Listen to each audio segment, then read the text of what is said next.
ਲੱਭੀ ਚੌਧਰੀ ਅਸੀਂ ਸਾਰੀ ਉਮਰ ਹੀ ਸਿੱਧੇ ਸਾਦੇ ਰਹੇ ਹਾਂ ਤੇ ਜਿਹੜੇ ਬੰਦੇ ਸੀ ਨਾ ਚਲਾਕ ਤੇ ਹੁਸ਼ਿਆਰ,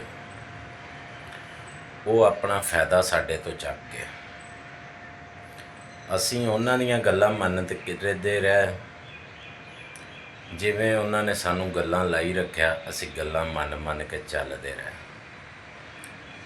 ਤੇ ਉਹਨਾਂ ਨੇ ਆਪਣਾ ਜਿਹੜਾ ਸੀ ਕੰਮ ਵਿੱਚੋਂ ਵਿੱਚ ਪਾਈ ਰੱਖਿਆ। ਜਿਵੇਂ ਕੋਈ ਕੰਮ ਹੀ ਸਮਝ ਲਵੋ ਕਿ ਕਿਸੇ ਦੇ ਨਾਲ ਰਲ ਕੇ ਕਰ ਲਈਏ ਜਾਂ ਕਿਸੇ ਦੇ ਕਹਿਣ 'ਤੇ ਕਰ ਲਈਏ, ਤੇ ਉਹ ਬੰਦਾ ਆਪਣੇ ਮਫਾਦ ਵਾਸਤੇ ਤੁਹਾਨੂੰ ਇਸਤੇਮਾਲ ਕਰਦਾ। ਉਹਨੇ ਤੁਹਾਡਾ ਫਾਇਦਾ ਨਹੀਂ ਸੋਚਣਾ, ਉਹਨੇ ਸਿਰਫ ਆਪਣੇ ਮਫਾਦ ਵਾਸਤੇ ਤੁਹਾਨੂੰ ਇਸਤੇਮਾਲ ਕਰਨਾ ਜੇ। ਜਦੋਂ ਉਹਦਾ ਮਫਾਦ ਗਿਆ ਨਾ ਨਿਕਲ, ਉਦੋਂ ਉਹਨੇ ਤੁਹਾਨੂੰ ਛੱਡ ਜਾਣਾ। ਮੈਂ ਵੀ 2-4 ਕੰਮ ਬੰਦਿਆਂ ਦੇ ਨਾਲ ਰਲ ਕੇ ਕੀਤੇ ਆ, ਤੇ ਉਹ ਉਸੇ ਤਰ੍ਹਾਂ ਹੀ ਹੋਇਆ ਸੀਨ ਵੀ ਹਰ ਬੰਦੇ ਨੇ ਸਾਨੂੰ ਹੀ ਇਸਤੇਮਾਲ ਕੀਤਾ ਤੇ ਆਪਣਾ ਫਾਇਦਾ ਕਰ ਲਿਆ।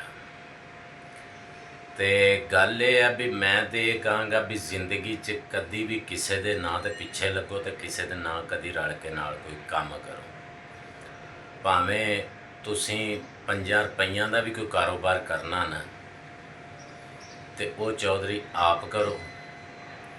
ਬੰਦੇ ਬਹੁਤ ਇੰਤਹਾਈ ਗਿਰੀਆਂ ਹੋਈਆਂ ਹਰਕਤਾਂ ਕਰ ਕਰਕੇ ਤੁਹਾਨੂੰ ਨੁਕਸਾਨ ਦਿਖਾਉਂਦੇ ਰਹਿਣਗੇ, ਤੇ ਆਪ ਉਹ ਜਿਹੜੇ ਪੈਸੇ ਆ, ਪ੍ਰਾਫਿਟ ਆ, ਉਹ ਸਾਈਡ 'ਤੇ ਕਰ ਕਰਕੇ, ਤੇ ਕਿਸੇ ਦਿਨ ਨੂੰ ਉਹ ਕਾਰੋਬਾਰ ਬਿਲਕੁਲ ਪੈਸਾ ਵੀ ਜਦੋਂ ਸਾਈਡ 'ਤੇ ਹੁੰਦਾ ਰਿਹਾ, ਜਦੋਂ ਪੈਸਾ ਸਾਈਡ 'ਤੇ ਹੁੰਦਾ ਰਿਹਾ, ਪ੍ਰਾਫਿਟ ਸਾਈਡ 'ਤੇ ਹੁੰਦੀ ਰਹੀ, ਕਾਰੋਬਾਰ ਖ਼ਤਮ ਹੋ ਜਾਣਾ। ਤੇ ਫਿਰ ਉਹਨਾਂ ਨੇ ਤੁਹਾਨੂੰ ਘਾਟਾ ਵਿਖਾ ਕੇ ਸਾਈਡ 'ਤੇ ਕਰਨਾ ਜੇ, ਤੇ ਉਹੀ ਕਾਰੋਬਾਰ ਚੰਦ ਇੱਕ ਦਿਨਾਂ ਬਾਅਦ ਉਹਨਾਂ ਨੇ ਖੁਦ ਸ਼ੁਰੂ ਕਰ ਲੈਣਾ। ਉਹਦੇ 'ਚ ਫਿਰ ਉਹਨਾਂ ਨੇ ਕਾਮਯਾਬ ਹੋ ਜਾਣਾ।